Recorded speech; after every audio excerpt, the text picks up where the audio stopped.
ಅಂದಿನ ಬೆಂಗಳೂರಿನ ಮತ್ತೆ ಇಂದಿನ ಬೆಂಗಳೂರಿನ ಪರಿಸ್ಥಿತಿಯು ಅಭಿವೃದ್ಧಿನ ಇಲ್ಲ ಅವನತಿನ. ಈಗ ಎಲ್ಲಿ ನೋಡಿದ್ರು ಕಾಂಕ್ರೀಟ್ಗಳು, ವಾಹನಗಳು, ಪೊಲ್ಯೂಷನ್, ಬಿರುಬಿಸಿಲು. ಎಲ್ಲರಿಗೂ ಸವಿನಮನಗಳು. ನಾನು ನಿಮ್ಮ ಸಾರಿಕಾ.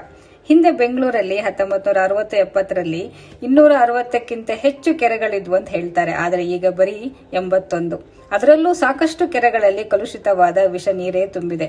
ಇಂಡಸ್ಟ್ರೀಸು, ಐಟಿ ಕಂಪನೀಸು, ಅಪಾರ್ಟ್ಮೆಂಟ್ಸ್ಗಳ ತ್ಯಾಜ್ಯವೆಲ್ಲ ಸೇರಿ. ಸುಮಾರು 50-60 ವರ್ಷದ ಹಿಂದೆ 68.2% ಗ್ರೀನ್ ಕವರ್ ಅಂದ್ರೆ ಹಸಿರು ಭಾಗದಿಂದ ಆವರಿಸಿದ್ದ ಬೆಂಗಳೂರು ಈಗ 2.9% ಹಸಿರು ಪ್ರದೇಶ ಮಾತ್ರ ಕಾಣಬಹುದಾಗಿದೆ. ಅಂದ್ರೆ ಈಗ 86.6% ಭಾಗ ಕಾಂಕ್ರೀಟ್ ಮಯವಾಗಿ ಹೋಗಿದೆ. ಈಗ ನೀವೇ ಹೇಳಿ, ಇದು ಅಭಿವೃದ್ಧಿನ ಅವನತಿನ ಅಂತ? ಇದಕ್ಕೆಲ್ಲ ಕಾರಣ ನಾವೇ. ಇನ್ನು ಮುಂದೆಯಾದರೂ ಕೆರೆಗಳನ್ನೆಲ್ಲ ಒತ್ತುವರಿ ಮಾಡಿಕೊಳ್ಳದೆ, ಮರಗಳನ್ನೆಲ್ಲ ಕಡಿಯದೆ, ಸುತ್ತಲಿನ ಕಾಡನ್ನೆಲ್ಲ ನಾಶ ಮಾಡದಂತೆ ನೋಡಿಕೊಳ್ಳುವುದೇ ನಮ್ಮೆಲ್ಲರ ಕರ್ತವ್ಯ ಮತ್ತು ಜವಾಬ್ದಾರಿ.